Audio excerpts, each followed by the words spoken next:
드리는 우리 모든 성도님들, 개인 가정, 또 하시는 직장과 업에 하나님의 최고의 축복이 임하기를 주님의 이름으로 축원을 드립니다. 조금 전에 우리가 315장 이렇게 찬양했는데요. 그 북한의 한때는 어마어마한 부흥운동이 일어났습니다. 1907년도에 평양을 중심으로 해가지고 어마어마한 부흥운동이 일어났었거든요. 평양 시내에서는요, 장사를 할 수 없을 정도로 주일 되면은 사람들이 다 교회를 가기 때문에 이 사람들이 장사가 안 되는 거 있죠. 그래서 주일은 아예 쉬는 날, 교회 가는 날, 이렇게 아예 못을 박을 정도로 엄청난 많은 사람들이 막 교회를 오고 부흥되어졌어요. 교회가 부흥되니까 다 예수 믿으니까 굳이 전도할 거 있겠습니까? 가만히 있어도 부흥되는데, 막 오는데 전도를 안 한 거 있죠. 그리고 교회가 자연스럽게 부흥하다 보니까 메시지도 복음이 아닌 그냥 말씀이 전거되어졌어요. 자, 복음과 전도 선교를 이렇게 놓친 그 결과, 일단 지금 현재 북한의 평양은 어떻게 되어 있느냐. 안타깝게도 그 공산 치하에서 그냥 그렇게 지금 흘러가고 있는 거 있죠. 교회는 정치적으로 세운 교회 말고는 전혀 찾아볼 수가 없습니다. 우리가 복음을 제대로 누리지 못하고 전도를, 선교를 하지 않으면은 결국은 교회는 종교로 갈 수밖에 없고, 결국은 교단은 교권으로 갈 수밖에 없어요. 그래서 결국 비참하게 망할 수밖에 없습니다. 우리는 역사가 그렇고 성경에서 그렇습니다. 성경에도 보면은 성경의 역사는, 성경은 유대인들, 이스라엘에 대한 이야기를 하고 있잖아요. 그 이스라엘에 대한 이야기를 쭉 풀어내고 있는데, 근데 창세기를 딱 끝난과 동시에 이스라엘은 바로 애굽의 노예가 되어 있습니다. 하나님의 자녀가 생육하고 번성하고 다스리고 땅에 충만하고 모든 축복을 다 주셨는데 하나님의 자녀가 노예가 되어 있다니까요. 그리고 그 노예에서 조금 지나고 난 뒤에 보니까 또 이번에는 아수르 나라와 바벨론 나라에 포로로 잡혀가 있습니다. 아니, 하나님의 자녀가 그래 돼 있다니까요. 그리고 바벨론 나라에서 돌아와가지고 다시 또 나라를 세운 것 같은데, 이번에는 로마가 완전히 이스라엘을 속국으로 만들어가지고 어렵게 만들었다니까요. 성경 전체가 노예되고 포로되고 속국된 이야기가 전체의 흐름입니다. 아니, 하나님의 자녀가 왜 그렇게 어려움을 당합니까? 결국은 제가 지금 이야기하고자 하는 내용이 뭐냐면은, 복음을 놓치면은 하나님의 자녀는 이렇게 될 수밖에 없고, 전도 선교를 놓치면은 결국은 이렇게 될 수밖에 없다라는 이야기가 성경 전체의 이야기입니다. 그렇다면 오늘 저와 여러분들은 이 성경 전체의 이야기가 이런 이야기라면은 우리는 이걸 붙잡아야 되잖아요. 영국이 한때는 그 바다를 완전히 주름잡던 해적들이었거든요. 그 해적 옆에 하나님을 잘 믿는 그런 나라가 있었습니다. 이 나라는 우리는 하나님 잘 믿으니까 괜찮아, 이렇게 그냥 안일하게 있었는데, 어느 날 해적들이 찾아와가지고 자기가 믿는, 자기들이 이렇게 있는 아내자들 다 잡아가는 거 있죠.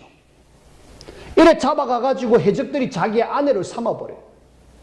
복음을 전해야 될 사람들이 복음을 안 전하니까 결국은 그렇게 어려움을 당해가지고 있는 거 있죠. 깨달았습니다. 잡혀간 여자들이 깨달았습니다. 우리가 제대로 이 복음을 전해야 되는데 못 전했다. 우리가 지금 해적의 아내가 돼갖고 이래 살 수 있느냐? 아니다. 그럼 뭐 해야 되느냐? 우리가 말씀으로 우리 자녀들을 제대로 키우자. 이래가지고 이 해적의 아내들이 깨달아가지고 자녀들에게 말씀으로 복음을 심었고, 그 심은 결과 그 영국이 해적의 나라가 되어졌는데 어느 날 시간표가 지나니까 신사의 나라로, 심지어는 해가 지지 않는 나라로, 또 대영 제국으로 하나님 그렇게 만들어 주셨습니다. 이것이 그 선교사의, 선교 역사에 이렇게 기록될 정도로 되어져 있어요. 그 말은 곧 선교하지 않으면은, 복음 누리지 않으면은 그렇게 어려움을 당한다라는 이야기죠. 저와 여러분들이 계속해서 복음을 누려야 되겠고, 계속해서 전도하는 일에, 선교하는 일에 더 우리가 마음을 담아야 되겠습니다. 그 중에 우리가 복음을 자꾸 누리자라고 말씀을 드렸는데, 복음 누릴 수 있는 방법 중에 제가 계속 강조하는 것이 우리 2018년도에 실천 목표 첫 번째, 구원의 길 걸이기입니다. 이 구원의 길을 걸어야 될 이유가 뭐냐면은 복음 누릴 수 있는 가장 좋은 방법이 구원의 길입니다. 감사하게도 우리 렘넌트들에게 시상을 하겠다라고 하니까 얘들이 동기를 가지고 심지어는 오늘 예배 시간에 구원의 길을 직접 그리더라니까. 설교를 들어야 될 그 시간에 이 뭔가 상금인가 상품인가 모르겠는데 그게 정신이 현혹돼 가지고 아예 설교는 안 듣고 구원의 길을 그리고 있다는 거예요. 내가 모른 척하고 예배 시간에 구원의 길 그리지 말라고 이야기하니까 선뜻 볼펜을 놨더라고요. 렘넌트들이 지금 카톡에다가 이렇게 계속 구원의 길을 올려요. 그리고 거기에 도전받아가지고 생전 안 그리던 우리 강 집사님이나 또 우리 최미정 집사님이 보니까 구원의 길을 그려갖고 올리는 거 있죠. 우리가 이 구원의 길 별것 아니지만은 문화가 되어져야 됩니다. 우리 렘넌트들과 함께 집에서 자녀들과 함께 구원의 길 그리고 네 구원의 길 내한테 한번 해봐라. 그리고 서로 이렇게 하고 이러면서 하는 것이 여러분들의 가정의 문화가 되고 교회도 모여있다면은 이번에 구원의 길을 하니까 어떤 역사가 일어났느냐, 구원의 길을 하니까 어떻게 하나님이 일을 하셨느냐, 그러면서 함께 포럼하는 것이 문화가 되어져야 돼요. 그래서 여러분들이 구원의 길 해도 되고 안 해도 되고 이런 수준이 아니라 복음을 누릴 수 있는 가장 좋은 방법, 구원의 길입니다. 특히 성경을 보니까 고린도전서 9장 14절에 보니까 내가 사는 길이에요. 복음으로 살리라. 이 구원의 길 제대로 하고 있으면은 내 영이 산다니까요. 여러분들이 구원의 길을 하면서 막 술 마시게 됩니까? 구원의 길을 하면서 여러분들이 저기 옛날에 내가 했던 마약 안 하시겠지만은 그걸로 가겠습니까? 구원의 길을 하면서 내가 이상한 쪽으로 막 가겠습니까? 안 가진다니까요. 하나님이 딱 잡아버려요. 왜? 구원의 길을 하면은요, 하나님이 흑암을 완전히 무너뜨린다 그랬어요. 사도행전 16장 17절에 보니까 이 귀신 들려 점치는 여종에게 구원의 길을 계속 이야기하고 있으니까 귀신이 벌벌 떨고 도망갈 준비를 하고 있더라니까요. 그래가지고 바로 예수 이름으로 이야기하니까 그 귀신이 떠나가 버렸잖아요. 우리는요, 아직 구원의 길을 해가지고 많은 이런 어떤 증거가 없지만은 지금 다른 데서는 이런 증거들이 막 일어나고 있습니다. 실제로 타로 점을 치는 점쟁이 집 타로점 아시죠? 그걸 아예 가게를 내가지고 내가 이제 오픈해서 하겠다. 그렇게 한가 동시에 그걸 봤던 전도자들이 그 집 대상으로 구원의 길을 계속 그렸어요. 오감의 구원의 길, 오감의 예수는 그리스도 이야기했는데요. 딱 일주일 만에 임대 집을 내놓은 거 있죠. 결국은 못 견딥니다. 심지어는 절간마저도 우리가 절을 무너뜨리자 이런 말이 아니라 그 절간이 어느 날 지역에 이렇게 서서히 지으려고 그래요. 서서히 건축하려고 하는데 여기에 목사님 한 분하고 권사님 한 분으로 둘이서 가가지고 구원의 길을 계속 그렸습니다. 구원의 길을 계속 그리면서 결박 기도를 했지요. 결국은 그 절간이 어느 날 불이 나버렸어요. 어느 날 불이 나니까 절간이 불을 난 것 다시 치우고 이렇게 새로 건축하려고 그러잖아요. 근데 불난 거기에 가가지고도 뭐 했느냐? 구원의 길을 계속 그렸다니까요. 그 결과 아예 지금은 수풀이 무성한 그런 완전히 허벌판이 되어져 버렸습니다. 우리는요, 구원의 길 계속하다 보면은 하나님의 능력도 나타나고요. 구원의 길 계속하다 보면은 나도 살고 다른 사람도 살고요. 구원의 길 하다 보면은 흑암 세력이 무너질 뿐만 아니라 여기에는 어마어마한 축복까지도 하나님이 담겨주시겠다라고 말씀합니다. 그래서 여러분들이 구원의 길 현정시 잘 하고 계시는데 계속 올리세요. 계속 구원의 길을 해가지고 자꾸 올리시고 그러면은 아마 분명히 성경 말씀을 딱 믿고 하면은 하나님이 그렇게 하셔요. 하나님의 말씀은 분명히 그대로 성취되게 돼 있거든요. 여러분들이 말씀이 살았고 운동력이 있는 말씀이 맞다라면은 여러분들이 하셔야 돼요. 특히 우리 렘넌트들 계속 할 수 있도록 동기부여를 해 주십시오. 렘넌트에게 내가 뭘 하나 주겠다. 어린이 주일 때에 시상을 하겠다. 이러니까 얘들이 굉장히 막 동기를 가지고 하는데 동기가 아니라도 우리는 이걸 계속 할 수 있도록 만들어줘야 돼요. 그래야지만이 이것이 문화가 되어지고 렘넌트들이 그 시간만큼은 다른 흑암 문화에 빠지지 않습니다. 그래서 여러분들이 구원의 길 계속해 나가시길 바라고 이걸로 인하여 우리가 복음 누리고 요거 제대로 하고 있으면은 전도 자연스럽게 되어집니다. 내가 복음 누리는데 내가 아는 것 이것 그냥 나를 통해서 만나주는 사람에게 이야기할 수 있잖아요. 복음 몰라가고 지금 굉장히 고통받는 사람이 있는데 그 사람 보고도 우리는 모른 척 안 하잖아요. 가가지고 당신도 예수 믿어라. 예수님이 누구냐? 예수님은 그리스도다. 그리스도는 하나님 만나는 길이고 그리스도는 죄의 소리를 해방시켜 주셨다. 그리스도는 사단의 소리를 이길 수 있는 능력을 주셨다. 그분 제대로 모르면 이렇게 되어지고 그분 제대로 알면 이런 하나님의 자녀의 신분 권세가 우리에게 있다. 이걸 우리가 알고 있기 때문에 아주 쉽게 이야기할 수 있습니다. 그래서 우리는 역사의 복음, 전도, 선교 놓치면은 이런 어려움을 당했다. 성경에도 복음, 전도, 선교 놓치면 이렇게 어려움 당했다. 그런 걸 보면서 우리는 아니야. 복음 누리고 전도, 선교의 축복을 누려야 되겠다. 그래서 구원의 길을 계속 하자는 거예요.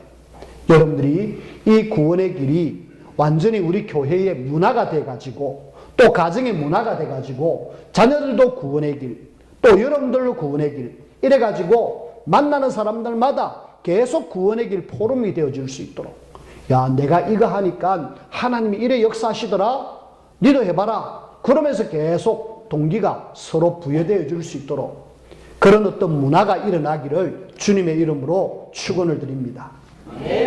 그런 속에 오늘 우리는 다시 창세기를 보는데요. 이삭의 이야기를 쭉 보다가 이제 이삭이 이제 자기의 때가 다 됐음을 이제 알았어요. 이제 나는 죽는다. 이제 시간표가 얼마 안 남았다. 사람들이 대충 알잖아요. 내가 이제 수명이 얼마 안 남았다는 거 알잖아요. 그래가지고 이삭이 이제 아들에게 복을 주려고 그 당시에는 아버지가 자녀에게 복을 줄 수 있는, 복을 빌 수 있는 그런 것이 있거든요. 실제로 하나님은 부모에게 자녀에게 축복할 수 있는 복권이 있어요. 축복권이 있어요. 그래서 이삭이 아들에게 그리고 특히 큰 아들 장자에게 복을 줄 수 있는 그래서 에서에게 오너라. 너 나를 위해서 별미를 좀 만들어 오너라. 맛있는 거 좀 해오너라. 그럼 내가 이제 얼마 안 남았으니까 내가 너에게 축복할 테니까 가서 해오너라. 그렇게 에서가 화살과 활통을 가지고 들로 짐승 잡으러 갔습니다. 그 이야기를 리브가가 들었어요. 리브가가 듣고 아들 불렀습니다. 이 에서는 이미 장가갔고 이 야곱은 아직 장가 안 갔거든요. 오너라. 아버지가 형에게 축복할란다. 어찌해야 되겠냐. 내 시키는 대로 해라. 저기 가서 염소 새끼 데려오느라 잡아오느라 가져오면 내가 별미를 만들어 가지고 아버지께 들어가고 네가 축복 좀 받아야 되겠다. 근데 야곱 입장에서는 불안하거든요. 형하고 야곱하고 형 에사하고 야곱하고는 완전히 차이 납니다. 형은 이 산 사람이 돼 가지고 막 털도 막 나고 몸도 크고 뭔가 좀 남성스럽고 이 야곱은 굉장히 여성스럽고 매끈매끈하고 털도 없는 그런 사람이에요. 그러니까 아버지한테 간다는 것이 불안하잖아요. 어머니, 아무래도 이 아인데 이러다가 아버지 알몸을 잘랍니까? 그러니까 괜찮아, 내가 책임질게. 내가 알아서 할 테니까 알아서 해라. 그래갖고 염소 새끼를 가져와갖고 요리를 합니다. 아버지 좋아하는 그런 포도주와 함께 떡과 함께 고기와 함께 이렇게 준비하고 그 다음에 이제 작전을 짜는 거죠. 너 지금 털이 없으니까 염소 새끼 요거 잡았으니까 요 털 내가 입혀줄게. 일단은 풀로 몸에 염소 가죽 털을 입혔어요. 그리고 털이 있는 것처럼 만들었고 그 형 에서의 옷을 가져다가 야곱에게 입혔어요. 이래 가가지고 아버지에게 가져가라. 야곱 입장에서는 안 떨리겠습니까? 형 흉내를 내요.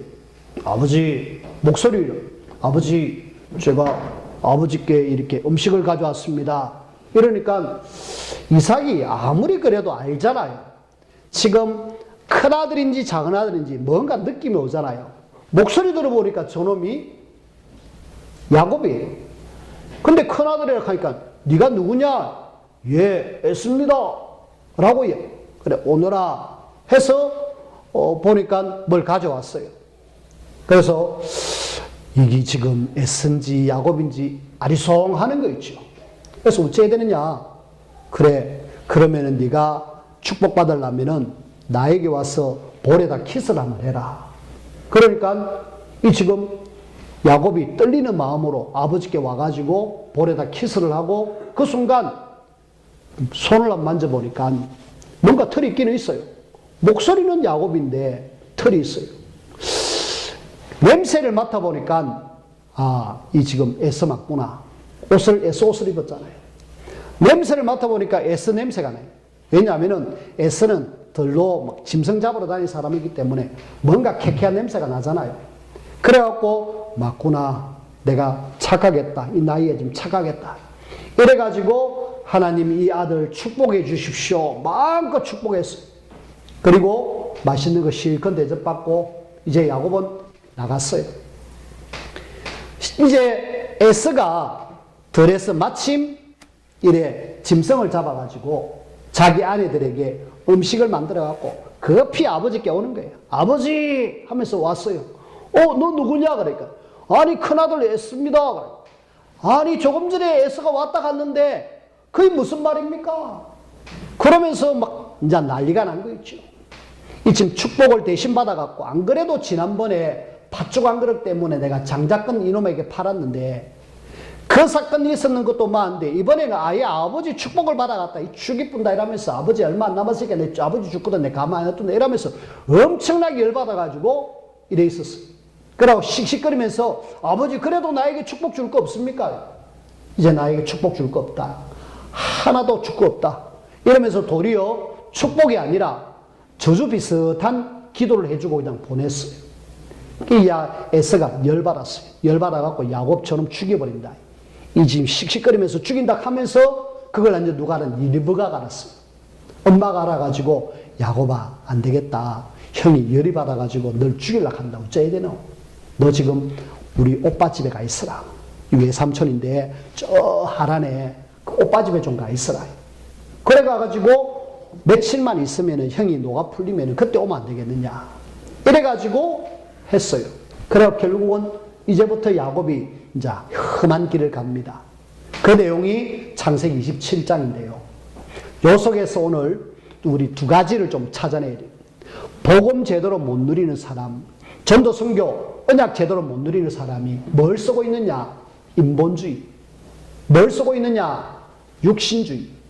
오늘 요 두 가지가 어떤 결과가 나오는지 한번 봐야 되겠습니다. 먼저는 리브가의 인본주의입니다. 리브가 이 지금 하나님의 어마어마한 계획 속에서 저 하란에서 이삭을 만나갖고 결혼해가지고 여기 와서 지금 쌍둥이 나와갖고 잘 살고 있습니다. 근데 어느 날 오늘 27장에는 이 리브가가 인본주의를 막 쓰는 거 있죠. 지금까지 쓰지 않았던 인본주의를 써가지고 하나님 앞에 참 부끄러운 모습을 우리가 볼 수가 있어요. 리브가 이 사람이 지금 나름대로 언약의 가정에 시집 왔어요. 그러면 언약 잡고 하나님 바라보고 축복 누려야 되는데, 이 사람이 이 임신했을 때에 하나님이 그 임신한 속에 뭔가 말씀을 주셨어요. 그 내용을 한번 보십시다. 창세기 25장을 봅니다. 25장의 23절 한번 보십시오. 하나님이 임신한 중에 이런 말씀을 주셨어요. 자, 23절 제가 한번 읽어볼게요. 여호와께서 그에게 이르시되 두 국민이 내 태중에 있구나. 두 민족이 내 복중에서부터 나누이리라. 이 족속이 저 족속보다 강하겠고 큰 자가 어린 자를 섬기리라. 자, 이렇게 하나님이 쌍둥이로 태에 있을 때 말씀을 주셨습니다. 언약을 주셨죠. 근데 이 리브가가 요 언약을 살짝 놓쳐버려요. 하나님이 내게 주시는 말씀, 언약에 대한 확신을 잃어버림으로 인하여서, 말씀을 놓침으로 인하여서 오늘 리브가는 인본주의를 딱 쓰는 거 있죠. 축복 우리 작은 아들 받아야지. 어쨌든 이 아들, 이 야곱이 복을 받아야지. 이래가지고 막 별미 아들, 큰아들 오기 전에 빨리 만들어 아버지께 싹 들어가는, 그리고 야곱이 매끈매끈한 피부를 염소털로, 옷도 이 에세의 옷을 입혀가지고 다 어머니의 작품이었어요. 이 리브가가 하나님의 언약을 놓침으로 인하여서 이런 행위를 했고요. 그 다음에 하나님이 분명히 시간표가 되면은 야곱에게 축복할 수밖에 없는 그런 말씀을 주셨는데 하나님의 시간표를 놓쳐버렸습니다. 하나님이 이렇게 할 거라는 그런 분명한 계획이 있는데 그 시간표를 놓침으로 인하여서 리브가는 이렇게 인본주의를 쓴 거 있죠. 자, 결국은 인본주의의 결과가 어떤 결과가 나왔을까요?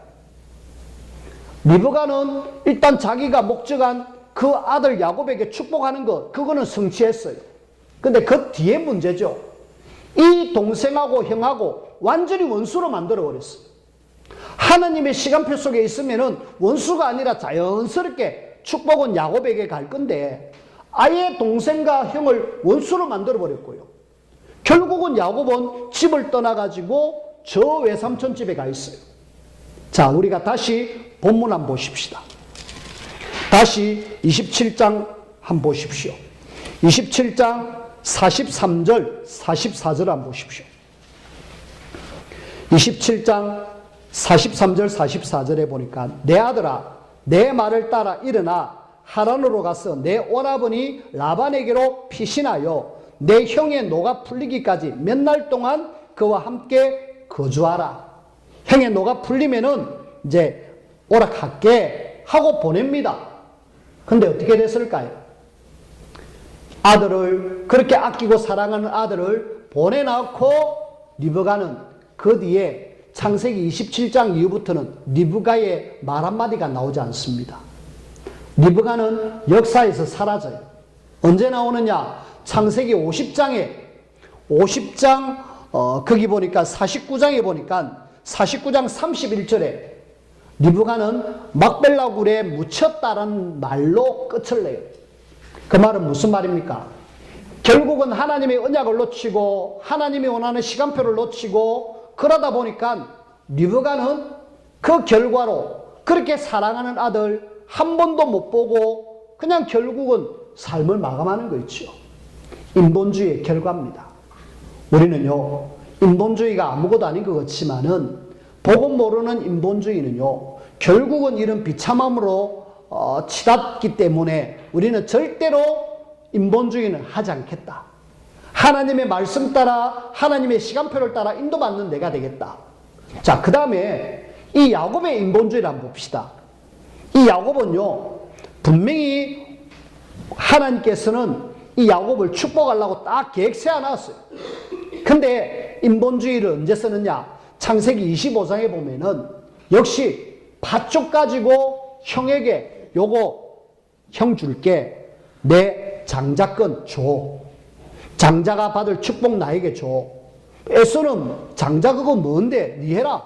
하면서 밭쪽 한 그릇에 장자권을 받아버렸어요. 인본주의죠.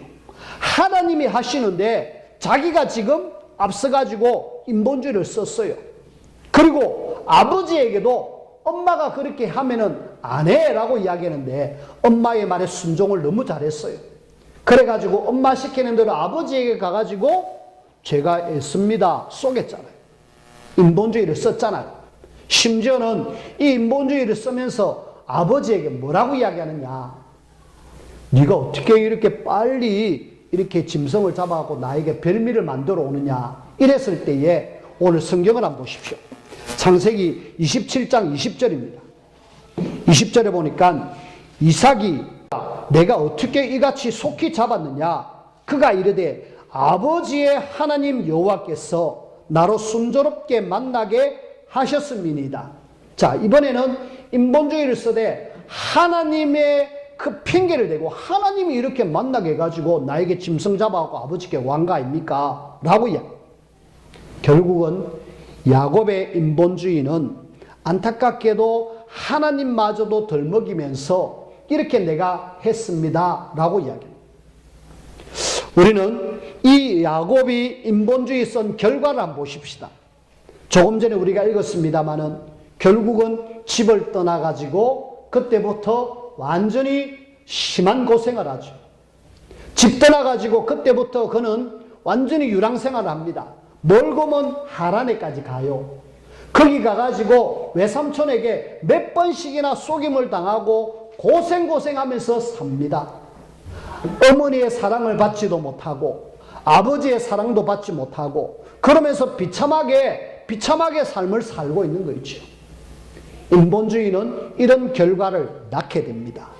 그래서 우리는 안 해도 될 고생을 인본주의 함으로 인해서 이렇게 고생을 했다. 리브가를 통하여서 야곱을 통해서 우리가 알게 되고요. 그 다음에 우리는 육신을 썼던 육신주의자인 에서를 한번 봅시다. 에서는요 아예 언약이 없는 사람이에요.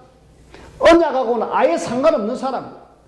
아니 이삭을 통해서 태어난 사람인데 언약의 대열 속에 태어난 사람인데 이 에서가 언약 전혀 무시하는 아버지로부터 받을 축복 팥죽한 그릇에 그냥 바로 팔아버리고 그리고 언약과 상관없이 이방인하고 결혼하고 이래가지고 자기 마음대로 삽니다. 자기 마음대로 산 결과 결국은 동생한테 축복 다 빼앗기고 나중에는 동생을 죽이겠다고 막 혈기가 꽉 남아가지고 결국 죽이려고 작정을 하고 있잖아요. 성경에도 이렇게 육신주의자로 나간 사람이 있습니다. 창세기 4장에 보면은 그 가인 언약 놓치고 하나님 앞에 예배를 드리면서 나중에 동생을 죽인 살인자 가인. 우리는 복음 모르고 인본주의 쓰거나 복음 모르고 육신주의로 나가는 사람들은 결국은 그 삶은 비참한 삶이에요. 나중에 이 에스가 어떤 사람이 되느냐. 일단은 동생을 굉장히 괴롭히는 사람이 되고요. 출애굽한 이스라엘 백성들에게 계속 괴로움을 주는 사람이 되어졌고요. 나중에 이 에스의 후손 중에 누가 나오느냐. 헤롯 왕이 나와요. 예수님 당시에 헤롯 왕. 헤롯 왕이 나와고 뭐 하느냐. 예수님을 죽이는데 앞장섰다니까요. 예수님이 태어났을 때에 모든 사내 아이는 다 죽여라. 이세이야. 그러면서 예수님을 죽이는 데까지. 심지어는 사도행전 12장에는 그 헤롯이라는 왕이 또 나오는데 거기에는 베드로를 죽이고 야고보를 죽이는 그 일에 쓰임받은 누구도 후손이냐? 에스의 후손이에요. 야, 이 지금 창세기 27장에 나오는 이 에스가 그 후손이 그런 비참한 일을 한다니까요. 육신주의로 복음 모르고 하나님의 언약 모르고 그런 같던 결과의 사람들. 자, 오늘 저는 인본주의와 육신주의에 대한 말씀을 드렸습니다. 세 사람 이야기를 하고 있잖아요. 리브가, 그 다음에 야곱, 그 다음 에서. 두 개입니다. 인본주의냐 육신주의냐.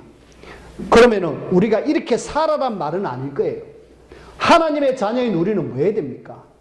누가 뭐래도 하나님이 우리에게 주신 영원한 복음, 이 복음을 붙잡고 전도 선교의 비밀을 누리면서 날마다 언약에 굳게 붙들리는, 지난주 말씀과 연결되어지는 말씀 사도행전 1장 1절에서 8절 138의 언약에 붙들리는 사람이 되어야 되겠다. 하나님이 원하는 사람은 이런 사람이고요.